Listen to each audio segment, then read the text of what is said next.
सामाजिक क्षेत्रामध्ये आपला वेगळा ठसा उमटवणाऱ्या योजक सामाजिक संस्थेच्या वतीने नुकतेच 9वी व 12वी नंतर विज्ञान आणि तंत्रज्ञान विषयामध्ये असलेल्या संधी या विषयावर आकुर्डी येथील ग दि माडगूळकर नाट्यगृहामध्ये नुकतेच भव्य मार्गदर्शन सोहळ्याचे आयोजन करण्यात आले। यावेळी प्रमुख वक्ते म्हणून उपस्थित असलेले ज्येष्ठ करिअर समुपदेशक विवेक वेलणकर यांनी उपस्थित शेकडो विद्यार्थ्यांना शिक्षण व विविध क्षेत्रातील करिअर यावर सविस्तर मार्गदर्शन दिले।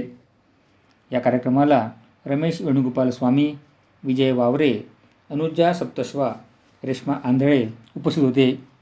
तसेच योजक संस्थेच्या संस्थापिका आणि संचालिका रेणू इनामदार उपस्थित होत्या। योजक संस्था आणि बजाज ऑटो लिमिटेडच्या CSR विभागाच्या सहकार्याने आयोजित या कार्यक्रमामध्ये पिंपरी चिंचवड शहरातील 12 वस्त्या व खेड तालुक्यातील 4 गावांमध्ये चालवण्यात येणाऱ्या कम्युनिटी लर्निंग सेंटर्समधील 9वी ते 12वीचे सुमारे 800 विद्यार्थी शिक्षक सहभागी झाले होते। यावेळी बोलताना विवेक वेलणकर म्हणाले की विद्यार्थी दशेमध्ये असतानाच आपल्या भविष्याचा अभिमान वाटावा यासाठी स्वतःमध्ये गुंतवणूक करा। आज तुम्ही घेतलेले निर्णय तुमच्या भविष्यातील यश आणि पूर्ततेवर लक्षणीय परिणाम करू शकतात। उज्ज्वल भविष्यासाठी शैक्षणिक म्हणजेच ज्ञानाला अधिक आत्मसात करा। या प्रसंगी विवेक वेलणकर यांनी विद्यार्थ्यांना भविष्यात शिक्षणाच्या कोणत्या शाखा निवडाव्या, त्यातून कोणत्या क्षेत्रामध्ये करिअरच्या संधी आहेत, विद्यार्थ्यांनी अभ्यास कसा करावा, आईवडिलांनी आपल्या मुलांना अभ्यासामध्ये कसे पारंगत करावे याविषयी मार्गदर्शन दिले। यावेळी रमेश वेणुगोपाल स्वामी यांनी विद्यार्थ्यांना मार्गदर्शन दिले। रेणू इनामदार यांनी योजकच्या विविध उपक्रमांची माहिती दिली। स्मिता रोकडे यांनी सूत्रसंचालन केले तर मुग्ध देशपांडे यांनी आभार मानले।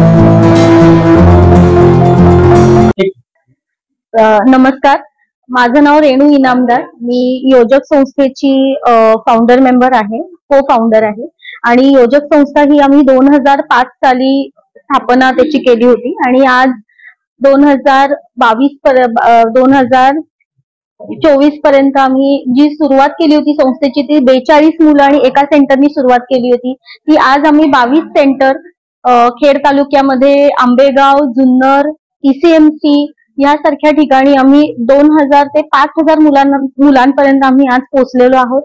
आणि ह्या मुलांकरता ज्या मुलांना संधी खूप कमी आहेत उपलब्ध हायर एज्युकेशनसाठी, म्हणजे ही मुलं विचारच करू शकत नाहीत हायर एज्युकेशनचं घरच्या परिस्थितीमुळे, अशा मुलांना आम्ही लर्निंग सेंटर्स त्यांच्यासाठी सुरू केलेले। त्यांच्या वस्त्यांमध्ये, त्यांच्या गावांमध्ये, काही ट्रायबल पाड्यांमध्ये सुद्धा आमचे सेंटर्स आहेत जिथे शाळेला सुद्धा मुलांना आणणं अवघड आहे डेली बेसिसवर। अशा सेंटर्स मध्ये आमचे रोजचे प्रत्येक सेंटरला साधारण 100 ते 120 मुलं उपस्थित असतात। आमच्या सेंटर्स मध्ये सायन्स, टेक्नॉलॉजी, इंजिनिअरिंग आणि मॅथ्स या 4 विषयांवरती फोकस असतो। सायन्स हा विषय मुलांना थोडा अवघड जातो। 10वी मध्ये बरीच मुलं ही सायन्स, इंग्लिश, मॅथ्स मध्ये बरेच वेळा आपल्याला दिसतं की मुलं नापास होतात किंवा कमी मार्क पडतात। तर ह्या विषयांना धरून आम्ही हे सेंटर्स चालवतो। आमचे पार्टनर्स हे बजाज ऑटो लिमिटेड बरोबर आम्ही पार्टनरशिप केली आहे 2022 पासून आणि त्यांच्यासोबत आमचे 12 सेंटर्स आहेत जे स्टेम लर्निंग सेंटर्स आहेत आणि मुलांसाठी आम्ही स्टेम लॅब्स बनवलेले आहेत सेंटरच्या आतमध्ये, त्यांच्या वस्त्यांमध्ये, त्यांच्या घराजवळ त्यांना अशा संधी उपलब्ध करून दिले जिथे मुलांना ऍप्लिकेशन ऑफ सायन्स आणि ऍप्लिकेशन ऑफ मॅथ्स म्हणजे विज्ञान आणि गणित हे डेली लाईफ मध्ये आपल्याला कसं वापरता येतं ह्याच्यावर आम्ही मुलांशी बोलतो आणि ह्या सेंटर्स मध्ये 2317 मुलं ह्याचा लाभ घेत आहेत। पण मुलांना जे 9वी 10वी मध्ये आहेत त्या मुलांनी करिअर गायडन्स म्हणजे त्यांनी करिअर निवडताना कसं निवडावं याच्याकरता गायडन्स आहे। 11वी 12वी आणि CET दिलेली पण मुलं आहेत ज्यांना इंजिनिअरिंगला जाण्याची खूप इच्छा आहे, पण कुठले कुठले इंजिनिअरिंगसाठी कोणते कोणते हे आहे शाखा आहेत ही मुलांना माहीत नसल्यामुळे ते थोडे कन्फ्युज होते। त्यामुळे आज विवेक वेलणकर सर, त्यानंतर रमेश सर जे बजाज ऑटोचे सिनियर आहेत, ते स्वतः पण इंजिनियर आहेत, या 2 मोठ्या इंजिनियर्सचा आज मुलांसाठी आम्ही लेक्चर